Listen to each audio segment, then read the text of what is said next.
You know, when you have a show about gratitude, you've got to be grateful for your sponsors. And in that life of gratitude, you know, we all have guides.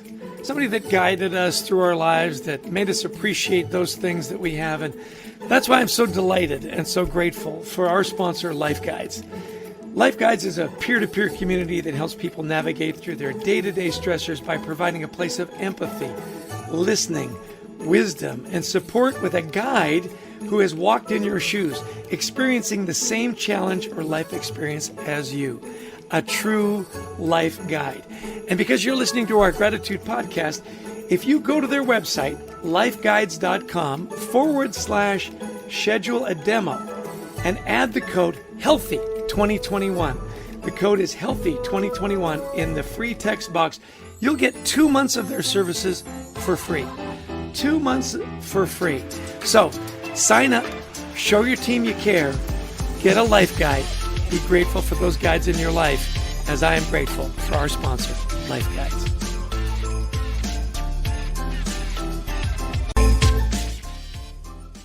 Hey, welcome to Leading with Gratitude Live. I'm your host, Chester Elton, the apostle of appreciation. And today I'm coming to you from the new gratitude epicenter of the universe, Old Forge, New Jersey. So my video is a little pixelated because a nor'easter came in and I'm working off satellite Wi-Fi. And every now and again, if it gets really bad, our wonderful producer, Brent Klein, is going to throw up this headshot.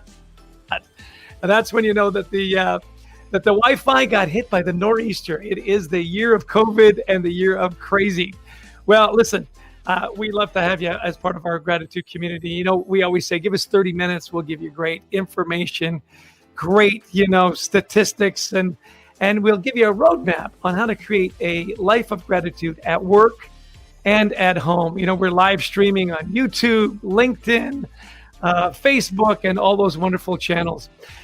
This podcast is based on our new book, Leading with Gratitude Live, available at fine bookstores everywhere.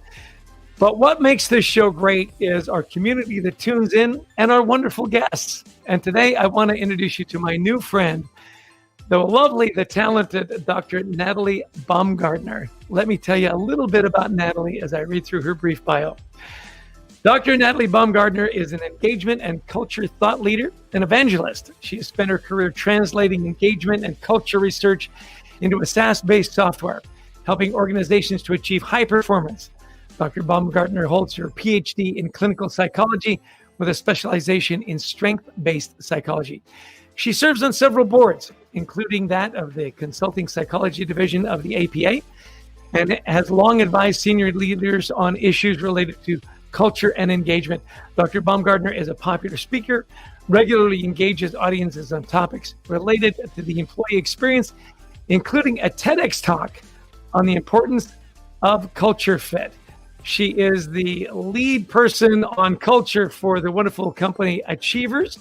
And it is a delight for me to welcome to the show my new friend and becoming very good friend, Dr. Natalie Baumgartner. Welcome to the show, Natalie. Hi, Chester. So glad to be here with you.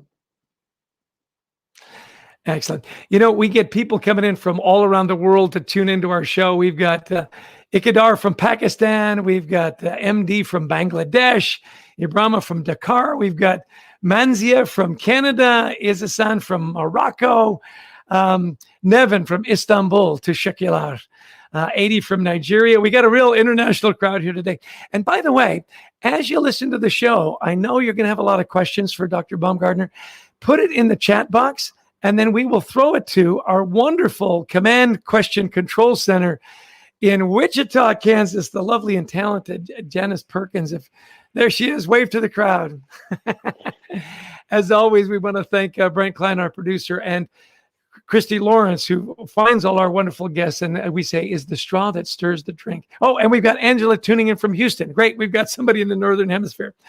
Hey, listen, as we kick things off, introduce yourself and your background and your role at Achievers at the Workplace Institute, which I know is doing fascinating work.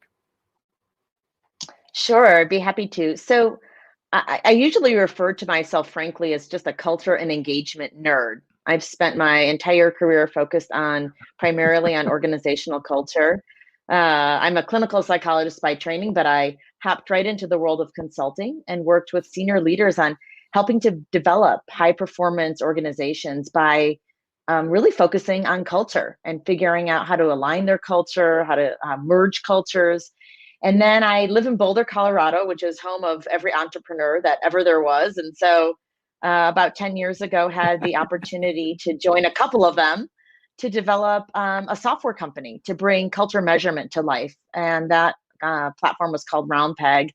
And we spent several years building that, and it was acquired later by Achievers, which is where I work now. And Achievers is an employee engagement and culture platform that's specifically focused on changing the way the world works. So I'm like I said, I'm truly a culture and engagement nerd, and loving every minute of it.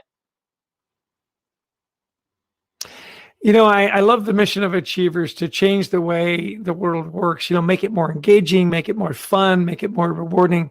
So talk about the organizational cultural alignment. What does that mean, and why does it matter? As long as you're hitting your goals and you're making money, why is culture so important?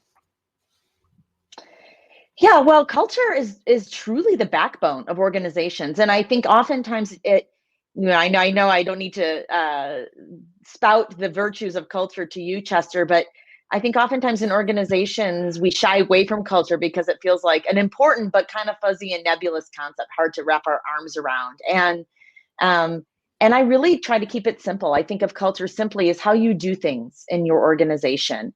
It's a small set of values. I recommend 4 to 6. I get pretty specific about that small set of values that really describe the way you want to do your business. And alignment refers to the extent to which everything you do in your company is consistent with those values. How you hire, how you engage, how you develop the people in your organization, how you recognize.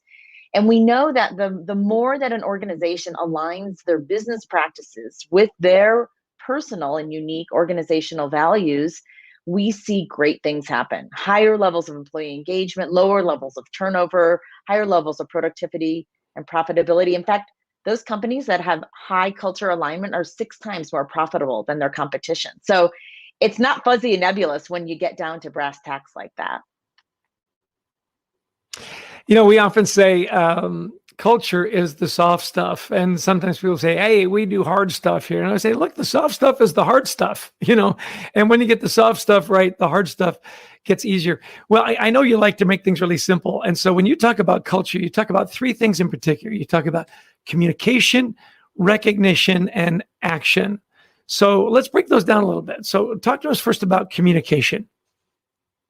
Sure. So, and you had asked about the Workforce Institute, and the Workforce Institute is our home within Achievers for our data scientists, our researchers, our culture and engagement experts, and we are cross-functional team because we place such high importance on using science to inform our technology, our thought leadership, all of how we drive engagement and how we support cultures.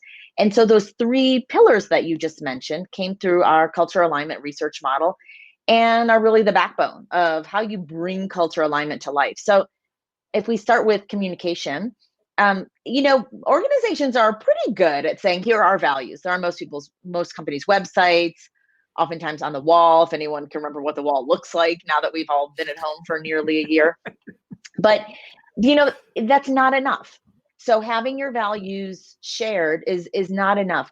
To truly align your organization, we need to be talking about our values all the time. And that's why it's important to keep it simple, right? If we have 17 values, it's hard to talk about them all the time. We can't remember them. We can't use them. But if we keep it simple and we have a small set of values that are really important to us as an organization, then what we need to be doing is ensuring that every communication, all the ways in which we communicate, have those values woven into them.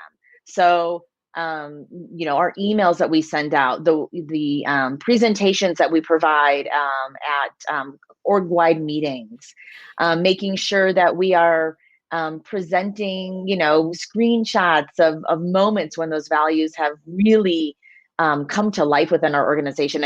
At Achievers, I proposed to my boss, our CEO, that when each town hall we have those quarterly, that we make sure that we're focusing on one of our core values, that we're really diving in deep, sharing stories about how that value really plays out in our company, and bring it to life through our communication, through the words we use.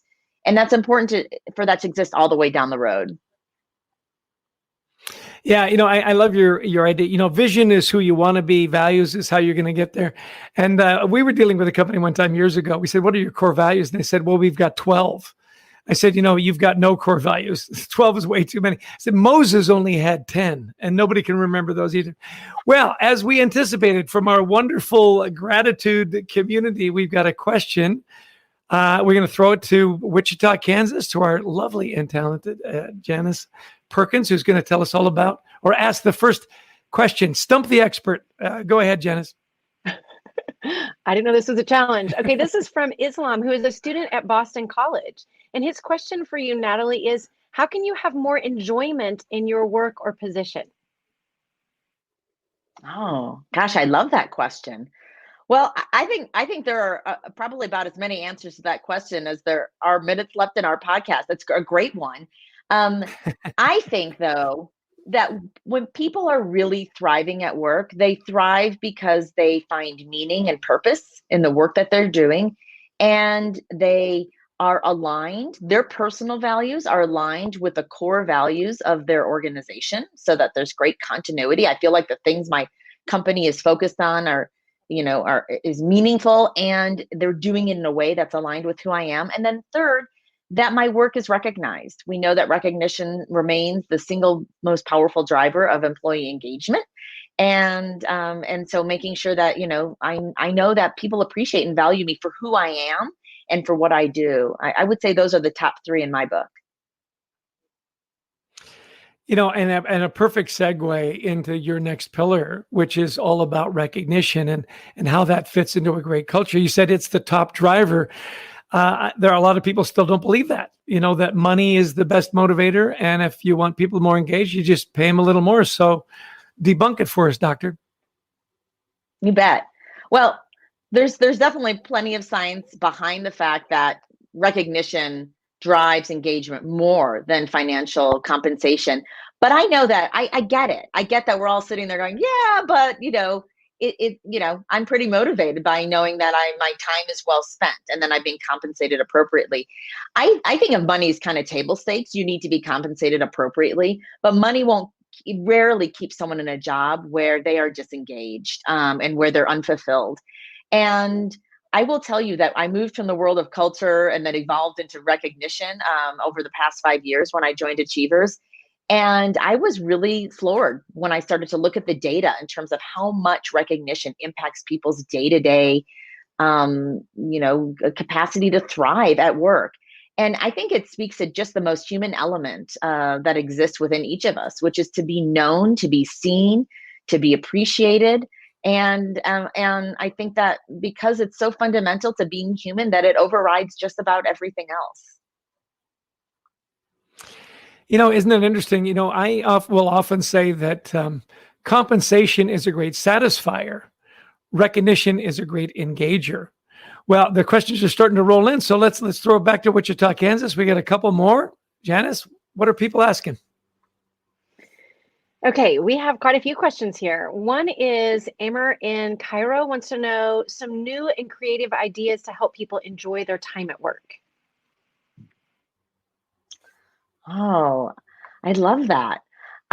Well, I know work is for most of us different in terms of its location than it used to be. So I think that these questions, I'm hearing a little bit of a theme of like, how do I have fun at work and how do I get engaged? And I think, and I can relate, right? We're like, either I'm actually really fortunate in this moment to be in my home, my office, but usually I'm at home with my 3 children running around, and it's a little bit like working in the middle of a hurricane, but so not boring. But when we talk about fun, I think I think the fun that happens at work happens through 2 main avenues. One is connecting with people we really enjoy, and we're all kind of missing out on that real in-person rich connection that we're used to, and that's so fulfilling. So but it doesn't negate the fact that any connection we find is powerful. So the Workforce Institute, we just released our 2020 culture report.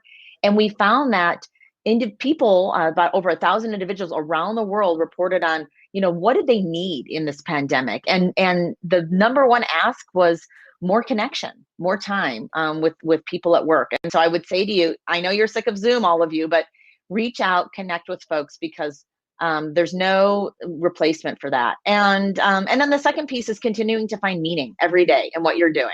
So little bits of meaning go a long way to fueling all of us. Yeah, I think that this point about COVID, losing that connection, being forgotten, not being included, we're getting a lot of questions about that. So I'm going to keep sending it back to you, Janice. We got lots of questions coming in. This is where it gets fun. So keep putting, your questions in the question box. We'll get to as many as we can. Janice, you're up. I love this one from Ant in London. And he says, in COVID and cost-cutting times, how should an organization keep culture high on the agenda? Yes, excellent. Because the beauty of culture is that in a way, it doesn't require much financial investment at all. It mostly requires intention and focus. So again, clarifying your values, talking about your values, talking about ways that you've operated inside of your values. So an example might be, we had to make a decision about, we have more limited resources than we used to, where to invest our resources, where to invest our money. And we made a decision that was in alignment with our values. We went through that at Achievers. Like all organizations, we're making sure that we're being fiscally responsible in an age when who knows what's to come. And we, as we made our game plan, should we have to enact it, we talked long and hard about how do we put people first? So people first is our number one value at Achievers. And we really challenged ourselves with making that true. So one is just talking about your values, making decisions in alignment with your values. That's the best thing that you can do for your culture. And then recognizing, I know we just chatted about that, but values-based recognition. So recognizing people for behaving in ways that are consistent with your values doesn't require any money. You don't have to use funds to say thank you. I know that there's a lot of benefit of sometimes linking recognition with reward, but it's not necessary. And so you take those values, your however many values you have, hopefully not more than 6, and make sure that you are recognizing people in your organization for behaving in ways that are aligned with those values. One team, people are coming together to solve problems, or be bold. That's one of our other values at Achievers. So people are thinking outside of the box, taking risks. Those are all great ways to, impact your culture without money. Excellent. So I've got 2 questions for you really quick. First one is, so what was the most meaningful recognition that you received? And what is your favorite no-cost, low-cost way to give recognition in the workplace? That doesn't cost a lot of money. Well, so what's your favorite way? So again, what was the best recognition you ever got? What's your best low-cost, no-cost mechanism to say thank you? Oh gosh, my best recognition. I think my best recognition was from an individual that I worked with who was new in her career and really interested and fascinated in the world of culture, not in the Workforce Institute. So, someone, in the biz, and she sent a recognition and just, thanked me for taking the time to basically nerd out with her. And the reason it was meaningful to me is that, one, that it showed me that, that there's importance in the work that I'm doing and we're doing at Achievers, and specifically in the Workforce Institute, that it was, valued. But then also that I could see that someone who may not have had awareness, a sense of awareness around the importance of engagement, now had that. So the person was one of our engineers, one of our developers, and I felt like we're really moving the needle in the world of expanding our awareness around why culture and engagement are so important in business, not just nice to haves. So I think that was one of my favorites. And low cost ways. I actually was just talking this morning about, so personally, I love receiving and sending handwritten notes of gratitude. And I don't do it anywhere near as much as I used to. I feel like I have far less time on my hands, but I was sharing a story this morning about a colleague of mine who's a senior executive in a travel and leisure company, who sent me a note several years ago, and it still sits on my desk because it was 3 lines long, but it was so powerful and meaningful. And so I think that the power of a handwritten note cannot be underestimated. I love that. I love writing handwritten notes, and I love getting them. Let's face it, your mail isn't that interesting these days, right? It's bills, it's catalogs. You get that colored envelope. That's why I like this time of year. You're getting all those holiday cards, and you get to reconnect with friends. Well, what I love about what we're doing here on this LinkedIn Live show, and what you're doing with your work and our writing, is people that are students of leadership. They read books, they invest in themselves. And I want to just take a minute to give a shout out to our friends at Methods. They've got an amazing online training system. And we really encourage you to go there. I've got a program on there. It's www.methodsof.com. Marshall Goldsmith is there. Martin Lindstrom, one of the great, marketing minds in the world. And if you use our Methods 2020 code, you get 50% off. So if you're looking over the holidays to make an investment into yourself and become a better leader, learn how to build these thriving cultures that Dr. Baumgartner is talking about, this is a great place for you to go. Take a screenshot so you won't forget. It's Methods of, and the use code is Methods 2020 at checkout. Well, listen, it's always great to talk about, recognition and culture and engagement. Our book is Leading with Gratitude. Is there a difference between recognition and gratitude in your view? It's something that I've actually given a lot of thought to over the last couple of years. I was asked this question probably about 2 years ago, and it really gave me pause. And, I think when the way in which we're talking about recognition, so recognizing someone within an organization for a job well done, when it's done well, is indeed gratitude. So gratitude, I think of being grateful, being thankful for what's occurred. And I think the very best recognitions have that as their focal point. The focus is not on the output, like thanks for, finishing that report, but on the individual. Thank you for all of the hard work that you did in researching and spending time after hours to put that together and share that with all of us so we could all learn a little bit more about that topic. That's gratitude. That's true appreciation for an individual and their effort and who they are. So I think when done well, recognition is a form of gratitude, but I don't think that's always how we're actually, employing it in the business arena. And that's something that I'm, really outspoken about, the need for us to make sure that we're really giving powerful recognitions that are indeed gratitude. Excellent. Our guest is Natalie Baumgartner. She's Dr. Natalie Baumgartner. She's the head of the Workplace Institute for Achievers. Give us a shout out onto the website when people want to learn more about the Workplace Institute. They want to learn more about Achievers. Where should they go? Yeah. So going to achievers.com/workforce-institute is the place to get more information, more thought leadership. We have lots of really quick sound bites we call our insight papers that are all research backed.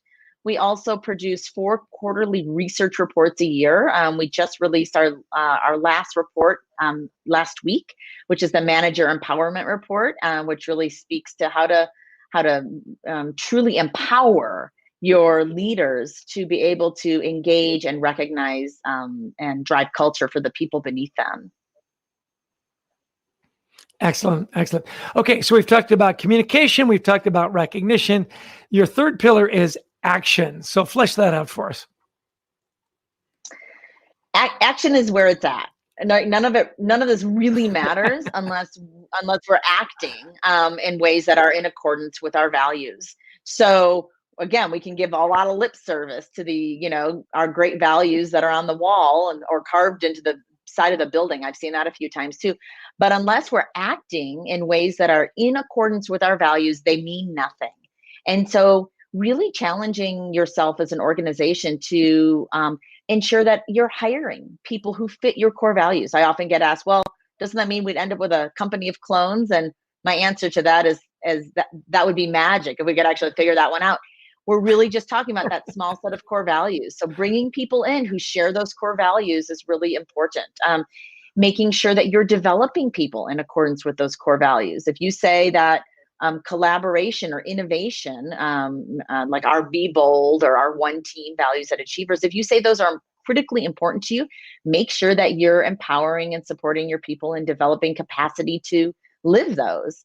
Making sure, and then of course that you're recognizing and rewarding in alignment with your core values. But the action is about that. When you make decisions about what you're doing on a day-to-day basis in your business, you're using your core values as your filter, as your North Star to guide those decisions and to guide how you do things in your business. And it's truly critical in attaining culture alignment.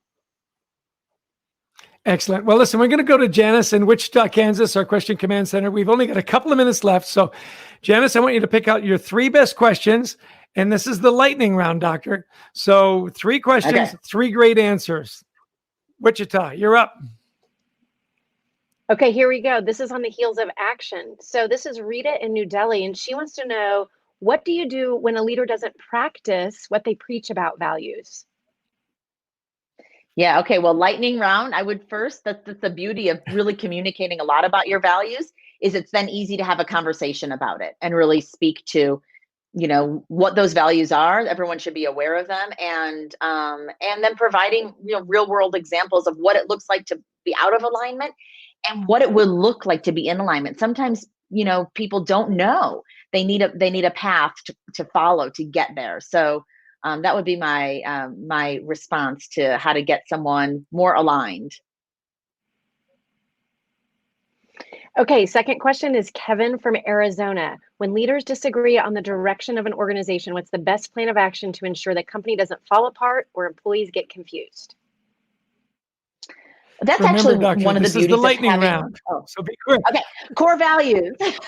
So use those core values as your guideposts, right? So challenge one another, making sure that you're using core values to make sure that where you're headed is in alignment with those, even if it means that not everybody kind of gets their wish in terms of direction.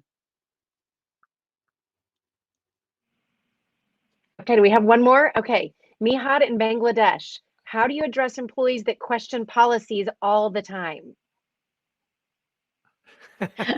Well, hopefully, that's a good one. Oh boy, that's a lot of lightning round. Hopefully your policies are in alignment with your core values. Again, core values can help you out a lot. You can lean back on them and say, I hear that, I hear that that's a challenge for you, but it allows us to fulfill our values of A, B, C, and D. So using your values as something to lean back on is really helpful in times when you're having trouble aligning your people in terms of how you do things at your company.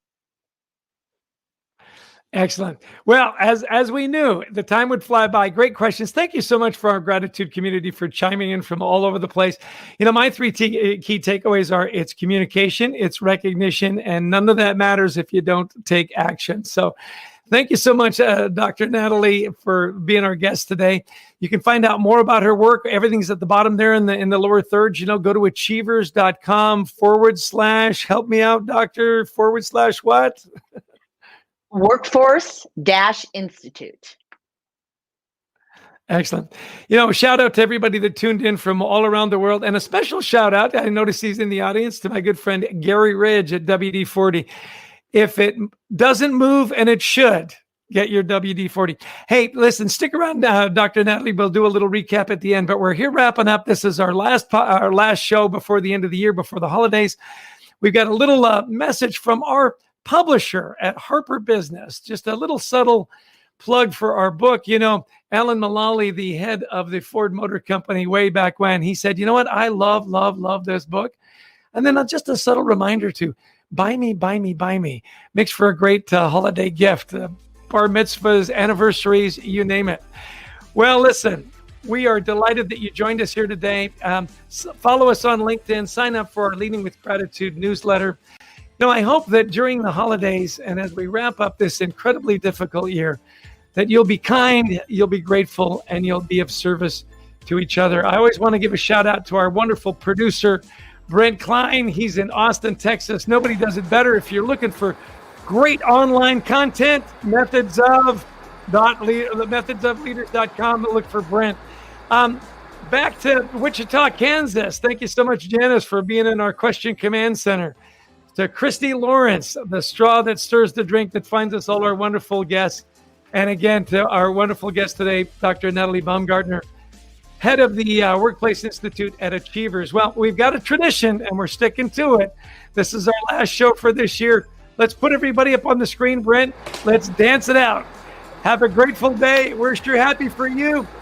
Your best dance moves, everybody. I know none of us really have good ones. Brent just kind of does the head bob thing. Cheers. Be safe, be happy, be grateful. We're out of here.